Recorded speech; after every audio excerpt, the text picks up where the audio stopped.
Hello friend, સ્વાગત છે તમારું મારી ગુજરાતી રસોઈ ટિપ્સ ચેનલમાં। તો આજના વિડીયોમાં આપણે શીખીશું કે ખજૂર આંબલીની ચટણી કેવી રીતે બનાવવી। તો ચાલો આપણે શરૂ કરીએ। તો મેં અહીંયા 500 ગ્રામ જેટલી ખજૂર લીધી છે ને મેં અહીંયા થોડી આંબલી લીધી છે, તમે જોઈ શકો છો। હવે આપણે આ બધું મિક્સ કરીને 2 થી 3 પાણીથી ખજૂરને ધોઈ લઈશું।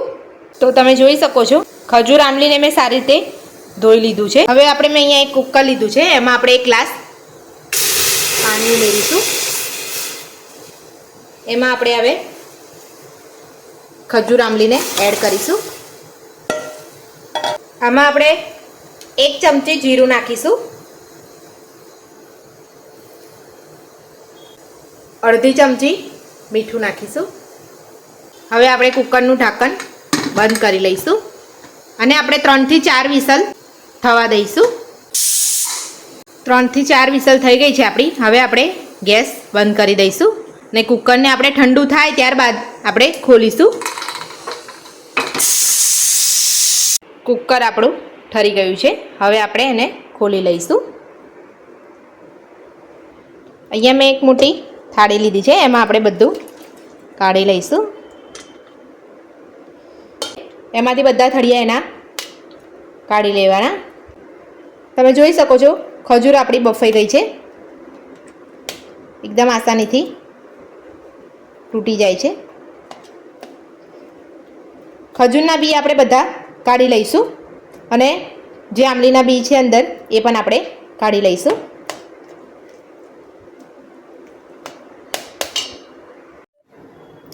તો તમે જોઈ શકો છો મેં ખજૂરમાંથી બધા જ બી કાઢી લીધા છે એના, અને આપણે આંબલીના પણ બી કાઢી લીધા છે। હજુ આપણે આની અંદર એકવાર પાણી નાખીશું અને એનો જે રસ હશે એ આપણે કાઢી લઈશું।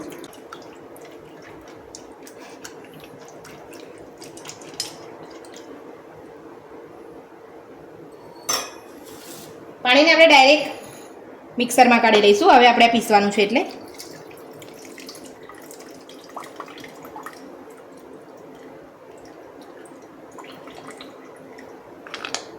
તો તમે જોઈ શકો છો બી એકદમ ચોખ્ખા દેખાય છે।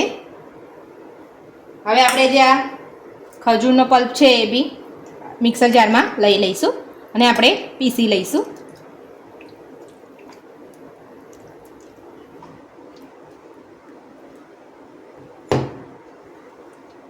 આપણે મિક્સર જારમાં પીસી લઈશું। તો તમે જોઈ શકો છો આપણે બધું સારી રીતે પીસી લીધું છે। આવું આપણે એકદમ ઝીણું પીસી લેવાનું છે। અહીંયા મેં એક પેન મૂક્યું છે, એમાં આપણે લઈ લઈશું।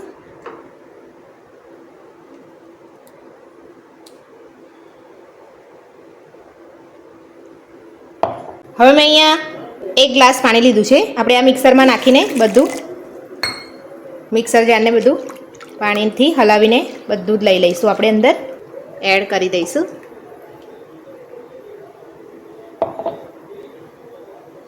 થોડું પાણી ઉમેરીશું।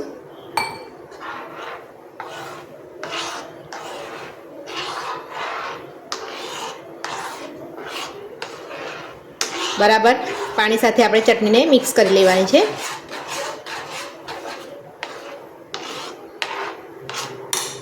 હવે આપણે 1 ચમચી કાશ્મીરી લાલ મરચું ઉમેરીશું અને 2 ચમચી આપણે ગોળ ઉમેરીશું।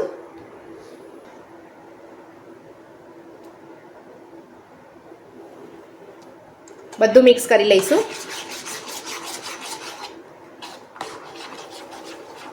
હવે આપણે ગેસ ફૂલ રાખીશું 2 મિનિટ।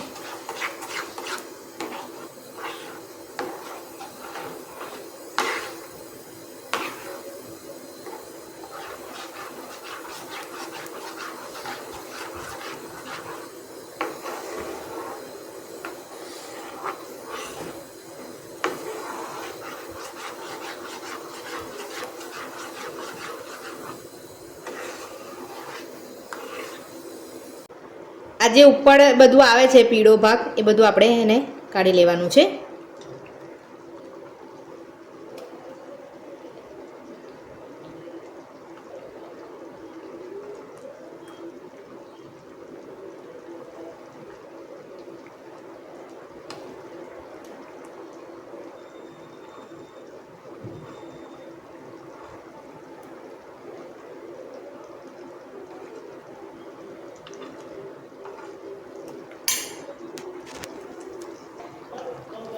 તો ચટણી આપણી બની ગઈ છે. હવે આપણે ગેસ બંધ કરી દઈશું.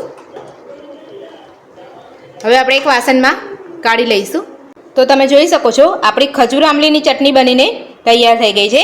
આ ચટણીને આપણે ઠંડી થવા દઈશું. ઠંડી થયા બાદ આપણે એને એક ડબ્બામાં ભરી લઈશું. જે એરટાઈટ હોય એ ડબ્બામાં આપણે ભરી લેવાનો છે અને ભરીને આપણે ફ્રીઝરમાં રાખવાનો છે. આ ચટણીને આપણે 6 મહિના સુધી સ્ટોર કરી શકીએ છીએ.